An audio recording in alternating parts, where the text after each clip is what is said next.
de la transition écologique, donc deuxième édition. Donc il s'agit de la désignation des projets lauréats, de l'approbation des conventions d'attribution des subventions. Et la parole est à Alexis Martin. Merci Monsieur le maire. Donc, je vous ai déjà parlé de la bourse de la transition écologique. Il s'agit donc de la deuxième édition. Pour rappel, elle est dotée de 100 000 € par an. Elle a pour but de soutenir des solutions innovantes en lien avec la transition écologique et de fédérer une pluralité d'acteurs pour des projets qui concernent l'échelle du territoire nantérien. Donc, l'appel à projets s'est déroulé d'octobre à décembre 2022. 6 projets au total ont été déposés. Le Conseil citoyen de la transition écologique s'est réuni le 4 février et a proposé de tous les retenir parce qu'il estimait que ça rentrait dans les critères de la bourse. Suite à ça, les services ont analysé la faisabilité des projets.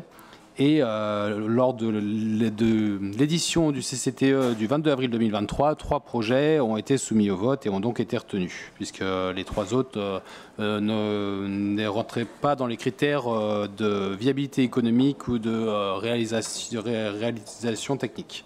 Donc les 3 projets qui vont être financés sont les ateliers culinaires au micro-ondes pour les personnes sans domicile fixe, qui sont portés par l'association Assol pour un montant de 5 000 €. Donc ça, c'est faire des cours de cuisine pour les personnes sans abri, pour leur apprendre à se cuisiner simplement avec juste un micro-ondes, des produits sains, locaux, si possible bio, etc. Donc c'est à la fois un projet qui a des vertus environnementales et sociales. Il y a aussi la création d'un café-librairie d'occasion et d'atelier porté par Papetenco, qui va bénéficier d'une subvention de 39 000 €, donc qui devrait ouvrir une ressourcerie liée aux livres dans le quartier du Chemin de Lille. Il y a le projet expérimenter et modéliser la consigne de verre à Nanterre porté par Carton Plein qui est actuellement localisé dans le quartier des Groux et qui a comme projet de mettre en place une collecte des verres en partenariat avec la brasserie des métaux, donc récupérer les bouteilles en verre de la brasserie des métaux pour les faire laver et donc mettre en place une consigne de verre. Et il devrait aussi bénéficier d'une subvention de 39 000 €. Donc voilà, je vous remercie pour votre attention et je vous appelle à approuver la désignation de ces projets lauréats. Merci, Monsieur le maire, mes chers collègues. Partie intégrante des engagements municipaux et de la démarche mise en œuvre dans le cadre du Conseil citoyen de la transition écologique, la bourse de la transition écologique permet de fournir une aide financière à des entreprises ou des associations conçue comme une aide au démarrage d'un projet écologique, solidaire et au service de l'intérêt général. La réalisation de tels projets s'inscrit dans le contexte climatique que nous subissons aujourd'hui. Là où certains refusent de prendre au sérieux les enjeux écologiques qui sont les nôtres, nous aidons à la mise en place de solutions innovantes répondant aux besoins sociétals peu ou mal satisfaits.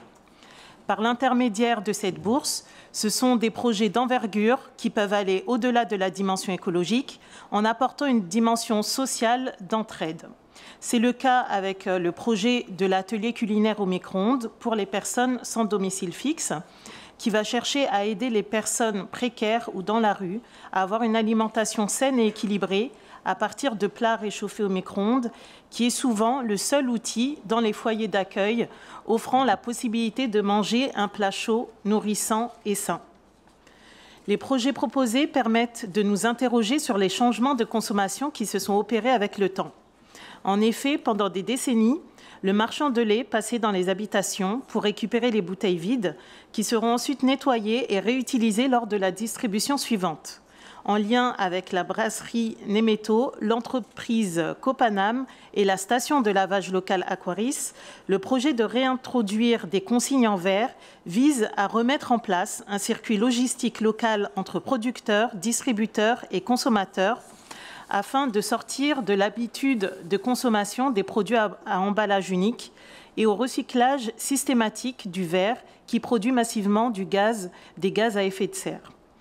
Financer des projets visant à accélérer la transition écologique, c'est permettre aux associations et aux entreprises locales de participer avec nous et l'ensemble des acteurs locaux à la sensibilisation et à la création d'une nouvelle manière d'appréhender et d'influer notre territoire en faveur d'une transition locale plus vertueuse et faire de Nanterre une ville éco-exemplaire grâce à l'enthousiasme de celles et ceux qui la constituent.